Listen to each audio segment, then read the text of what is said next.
You know, when President Zuma was refusing to go to the commission and those things of the Constitutional Court, I went to visit him. And I pleaded with him. And I said, President Zuma, you don't lose anything. Go there and speak.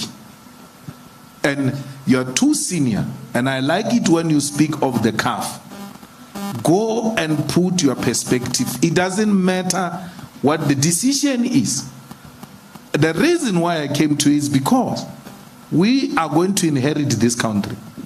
We want to inherit and lead a country that has got functional judiciary, that has got institutions of the state that are respected by all of us.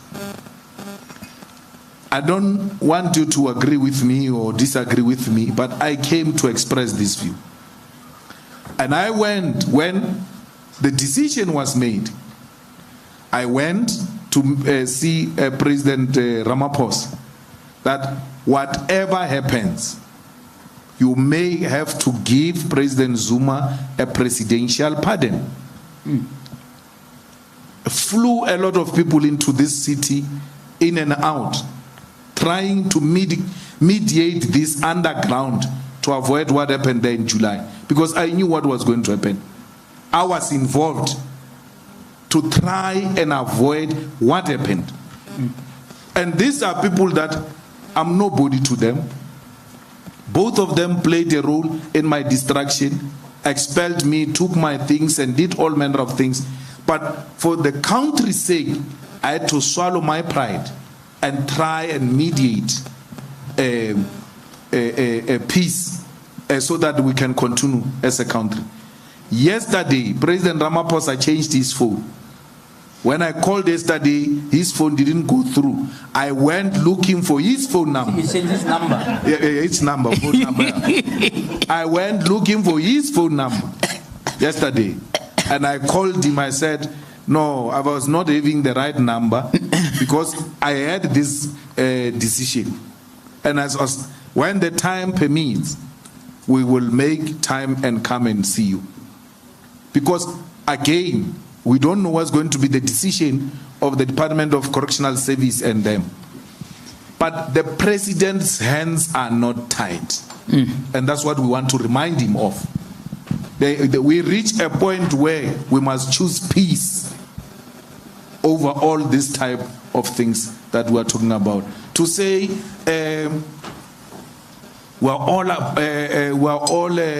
no one is above the law and all of that. Zuma is served. It's enough. Why do you still want to ban this country after a person is served? He's served. It's enough. And then parole is another form, by the way, of sentencing.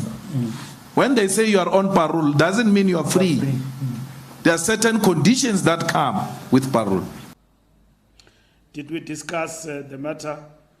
First, what we need to clarify is that we respect the courts and their outcome.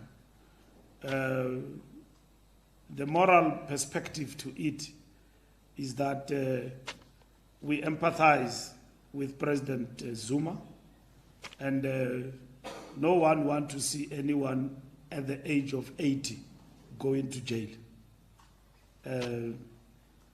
But in this instance, the law is the law, and government must deal with all the pros and cons. Interpreting the judgment, we have had voodoo lawyers here interpreting the judgment their own way.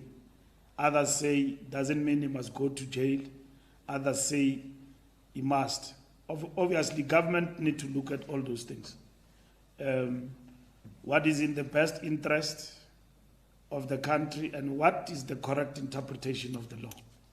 So we are an organization that upholds the rule of law in our country. And then if there's anything about judgments that we are not pleased about, we challenge them. And then we engage with them sensibly and with facts. So the ANC does not go around making out of 10 remarks about judgments. We focus on the law, and in this particular instance, that's what we're looking at. Look, the Mkhwebane judgment is bad. It doesn't matter how you look at it. President Zuma was told he cannot appoint the head of the commission of inquiry because he's implicated. That's how Zondo was appointed. That part of the things that are going to be investigated by this commission that we're seeking to establish are going to implicate President Zuma, and as a result, he can appoint a judge of who's going to preside the commission. Today, Ramaphosa can remove a person who is investigating him and says, I didn't know who was going to be the acting, even when it's not true. He knew who was going to be the acting PP. There is a deputy PP at that level. Gcaleka was a member. I'm not saying he's a member. I don't know what is the status now. Gcaleka led the ANC Youth League with us. And when we say with us, we're talking yesterday. And one of the questions these comrades, when they interview her now for this, they must ask her if she's still a member of the ANC. And if she says no, they must ask her, when last did you terminate your ANC membership? She was not just a member. She was a leader of the ANC Youth League in Gauteng. Then left to even advise Malusi Gigaba. Then you become an act and you exonerate a president, and then from there apply for that position. The reason why they say that position is 7 years is because you must not be influenced by the current leadership, because they know you don't seek anything after that. She's seeking something. She was not supposed to be the one presiding over that matter if she knew that she's interested in becoming a public protector. Now she exonerated the president because why? She knows the president has got majority in parliament and is going to have an influence on who gets appointed as a public protector. It therefore defeats the whole purpose of having a public protector who is 7 years old, after taking these decisions, will not apply for a job. Yeah. We have a crisis here. This needs to be looked into. A person has taken decisions now. He's now going back to apply. Does it mean it defeated the purpose of saying 7 years to avoid you taking decisions in favor so that you can be reappointed? So the court that took a correct decision is the Western Cape Court. The president was emotional. The president stood to benefit from that. We respect the decision of the Constitutional Court, but we disagree with it. We disagree with it respectfully. And the decisions of the court are not alpha and omega. No. Why would we study law if we can't read these things and disagree with them and rewrite our own academic papers to demonstrate how wrong this judgment was? It doesn't mean we can't implement it. We simply do not agree with it. And two things happened. Gcaleka, who wants to be appointed, exonerates the president so that he can be appointed. Maya, who's been nominated by the president, something unprecedented. When he appoints the Chief Justice, he says, I appoint the Chief Justice and I will nominate Maya when this Chief Justice finishes his term. Yeah. Your career was party, mama. You are going to be appointed. Where now the judgment, this is a wrong person. A person who said you are going to be appointed even before nominations are called upon. He was bribing him even before. He finished him even before. That if I behave, I'm going to succeed. After all, I've already been nominated. I've been nominated just by the president. We want a public protector who acts and is informed by the law. And that's what we want. ANC at some point was not happy with the public protector, Thuli Madonsela, but Thuli Madonsela's actions were vindicated by the courts. And the ANC was proven to be on the wrong. In terms of Nkandla report, she was. So the ANC lost, and the ANC have accepted self-correction. That's why in our manifesto, we say there is a point in time where we veered off. We did. Because when the public protector said in the report, President pay, and the Minister of Finance will make a determination, and then he says, President, you became a beneficiary of this, but you were not the architect of this mess. To an extent that you became a beneficiary, pay some amount of money. The ANC did not listen to that report, read it correctly. It went and established an ad hoc committee, which was proven to be unconstitutional. Based on Mohlaudi Motsoeneng temporary victory in the High Court of Cape Town, that the public protector's powers are not enforceable, Thuli Madonsela went back and went to the Constitutional Court. The Constitutional Court said public protector's recommendations are enforceable. They are enforceable. If you don't agree with them, you can take them on review. Full story. There is recourse to both sides. So, Thuli Madonsela stood her ground. She went through a lot of vilification because of her decisions. Stood her ground in terms of dealing with state capture, investigations, and then brought a report. And then, as a result of that report, the ANC have accepted and implemented her recommendations. We did not take them on review. We implemented the recommendation to establish a commission of inquiry. Because at some point, we did veer off. We came back and we implemented those particular recommendations. That's why we had a state capture commission, of which Justice Zondo became the appointed chairperson. So, Thuli Madonsela's decisions, as much as she was criticized, but she could stand her ground in terms of the law. Mkhwebane lost everything. Everything.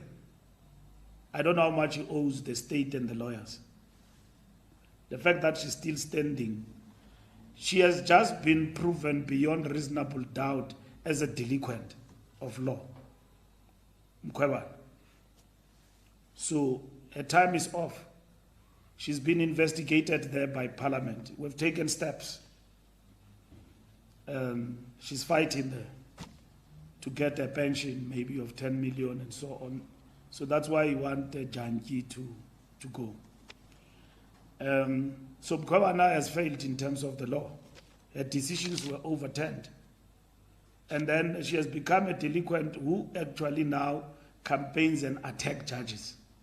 Where have you seen an advocate like that at the helm of the public protector's office attacking judges?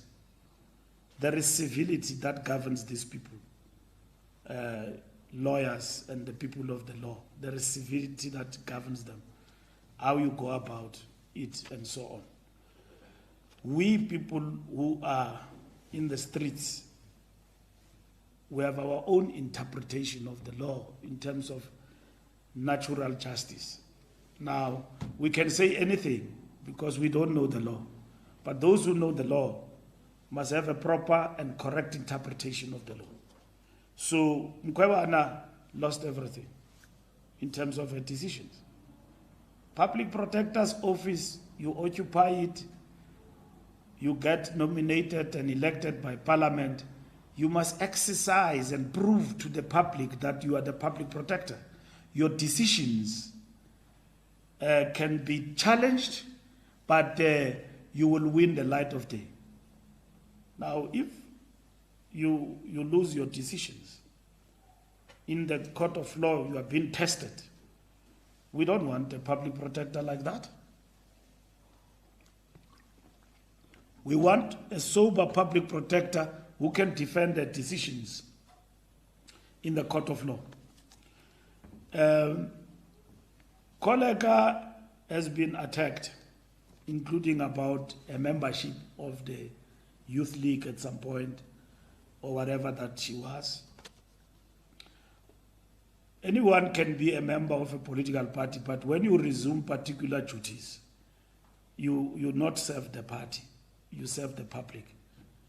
At any given point in time, somebody belonged to a political party. Any judge in this country, at some point at school, was a member of SASCO, was an activist, but today they are judges. At some point, they were members of the ANC. Justice Zondo at some point served as a lawyer supporting ANC members. So, are you going to be judged on the basis of your work or on the basis of your membership at some point, that you were a member of a particular organ? Gcaleka, when she was a member of the Youth League, she was a prosecutor of the state. She was a prosecutor. Before she was an advisor to Malusi, she was a prosecutor of the state. So that's what she is. And her decisions must be tested and be challenged in a court of law. And then she can go there and defend those decisions from a point of law. It's of no consequence to insult people without testing the law and giving them names and all of that. So we believe that judges are not demigods. The public protector is not a demigod. Their decisions can be challenged and can be taken on review at any given point in time. That's how the law functions. It allows recourse within the system. One leader always decried the fact that what do you have beyond the Constitutional Court? And Dalimpofu came with that thing. What did they call it? When he challenged the Constitutional Court decision. What? Rescission application. Dalimpofu taught us about the rescission, which we people who are not law people, we didn't know. So he came with rescission, challenging the Constitutional Court. So our constitutional democracy, how it has been in terms of the rule of law, has allowed for a recourse at any given stage and time. It's not done with the Mbalula ANC Youth League. No. Oh my God. Look, Mbalula uses people. Survival of Mbalula in politics is using people. So he uses you, he dumps you. When they were going to the conference of the ANC, I called our friend Lunga in Cape Town, who was not supporting Mbalula, and I asked him, why would you do that to our friend? This guy, he might be having his own weaknesses, but we grew up together. Why? He said, Mbalula uses people, and I'm giving you much. He will not see you for anything. It didn't reach much. Immediately, when he left that conference, I was the first victim. Mbalula, when he went to the conference, he came from my house to the conference. And then from conference, he came out insulting me. And I'm like, you have an issue with me, you've got access to me. Why can't you raise the issue with me? So, and that's how he has been. He uses people politically, and then he dumps them. So, And if he loses his power now, he will come back to me like nothing happened. He will look for me wherever I am and want to continue business as usual. It took Mbalula how many years? 5, 6 years for him to warm up to us. When we formed the EFF, we're not in speaking terms with Mbalula. Only now, recently, when they removed him from those things of ministers, and he started reaching out to us. And then it's not for the first time. A lot of his generation, the people he grew up with in the youth league, were not supporting his candidature. Why? So, you know, you just have to know him for who he is. We live with human beings, but we just have to know, otherwise we'll live alone, and it's not going to be nice. Just don't invest emotions in these types of characters who use people. Where are you, comrades, in the Twitter streets? The only thing you master is to discuss factionalism and bad-mouthing us and insulting leadership.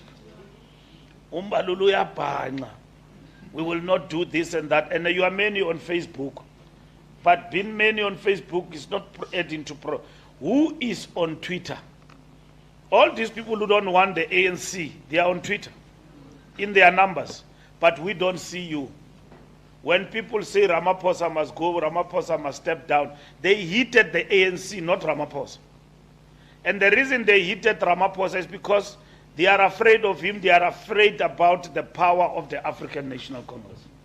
And that is what you need to know and understand. That you yourself, wittingly and unwittingly, you become part of the complaining brigade. That has come to accept, among others, that the revolution has failed our people. This revolution has never failed our people, and it will not fail our people. What is failing our people is characters which have got an uncontrollable desire for power within our midst. An individual, and all of that, it's just a character. But the revolution in itself is on track. And then Ailimalanga revolution. So, comrades and friends, we need to work for the, because without the ANC, you've got nothing. I see even people who come and promise heaven and earth, and they don't even know how to even slaughter cows. They just need to be taken to SPCA. I've never seen a person struggling to slaughter a cow. A cow, my daughter. A person struggling to slaughter a cow there promises people heaven and earth. And people believe these characters, you know. I see this character that is hijacking the revolution in our country. He says we must accept what he says, and it must not be challenged. And if you challenge the distortions he makes, including about our revolution, then you are attacking him personally. That's cult. But he's got all the right to attack the ANC, personally and otherwise. But when he's challenged on the distortion of the revolution and the things, he says, no, I'm being attacked by Mbalula. Mbalula is about himself. I mean, how can I be about himself? An example of me being about himself is him. Because I defended him. When I was minister and the president who was in charge, which was Jacob Zuma, didn't want him. I went with a ministerial position to defend him at the DC of the ANC. And then today he says, I'm about himself. An example of me being about himself, about myself, it's him. Because I stood with him in darkness and in difficult times. And I said to the ANC, don't expel this boy. And then they expelled him. I stood with him. Bamposha. For what they believed in. Now, bendingazuhamba kwa ANC naye ndingaxoshwanga.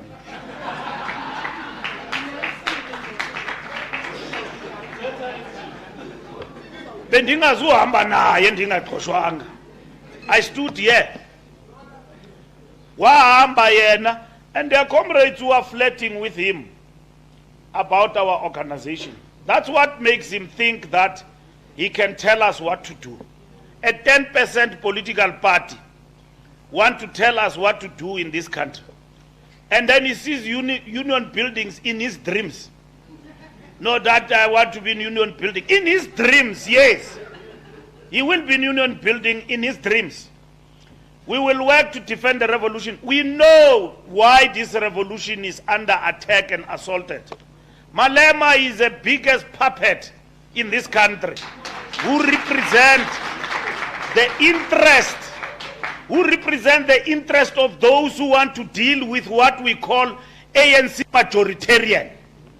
We know that the ANC is not liked. The ANC must be wiped out of power. The ANC must be less than 50%. Malema is not working to be in the union building. He's working to decrease the majority of the African National Congress. We know his agenda. That's what he stands for. Because he will never win the majority of these people. He will eat in the same boat where the ANC is. He will eat there. We know that that is the objective. The strategic objective is to eat from the majority of the ANC. That's why in 2016 they gave Tshwane to the DA. They gave Johannesburg to the DA. They gave Port Elizabeth to the DA. We must, as the ANC, review this marriage we have with them here in Johannesburg. We must. We must review that marriage we have here. We can't go with people who want to see us out of power. No, siyabe ne-DA ke. Siyazi ukuthi here is the enemy. And then when we meet with them after the election, that will be it. We can't be in power and give power. Let's go back to the benches and work, comrades. Siye kube sibhekana no Julius and his political party and cult. We must not. The ANC must review its marriage with the EFF, which is not even clearly defined. Siyankwankwaza, nyetle. We can't explain this nonsense. We can't explain it on political terms. We only explain it on the basis of our own interest. But on principle, we can't explain it. We must go back to the trenches and convince our people to vote for the African National Congress. That's what we must do. We must not go with our head in the cap and beg for the EFF. We are beggars. Ramaphosa was able to tell Europeans and everybody under one roof that we are not beggars. Our president is being mauled and assaulted and destroyed, embarrassed and attacked by a cult. Zimkile, they are gone. We must review that marriage. And we'll table it in the ANC and we'll look at it. What do we stand to benefit from this? Politically, we are being assaulted here. And that is what is important, we must understand. The ANC majority is the biggest threat to our enemies. They want us down, comrades. They want us below 50%. They are assisted by these ones. That the ANC must go down. We are busy here with things that we ourselves can't explain, Comrade Nomantu. Nasi span, Panyaza must continue. Nasi span, week in and week out. The ANC is delivering. They can take us to court, they can do anything. Nasi span. Comrades, we are in the trenches. I left government, I went to contest for SG. Nina nisaban. Jigulalu tuli house, kutsima kunjalo. I'm there. Because our future, comrades, is not in the distant horizon. It's what we do today. We must go full out in the trenches. and work for the victory of the African National Congress. We can't be threatened by small boys. Small boys who can't even slaughter a cow. We can't be threatened by small boys. You know, he speaks about Ubutota.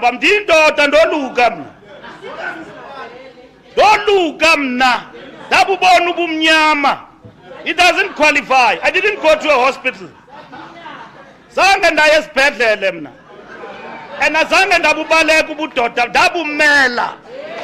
Yes. Ndabumela. And I'm proud of that. Umntu angahambe ehlekisa ngaloo nto, but the fact of the matter is that they have never gone through the route I've gone. And they will never repeat it. And they must understand that umohluko between a man and a boy. Siyazimela thina into zethu ma comrade. Ningasabi nani ndiyanibona niyatyutyuza niyoyika. You must never.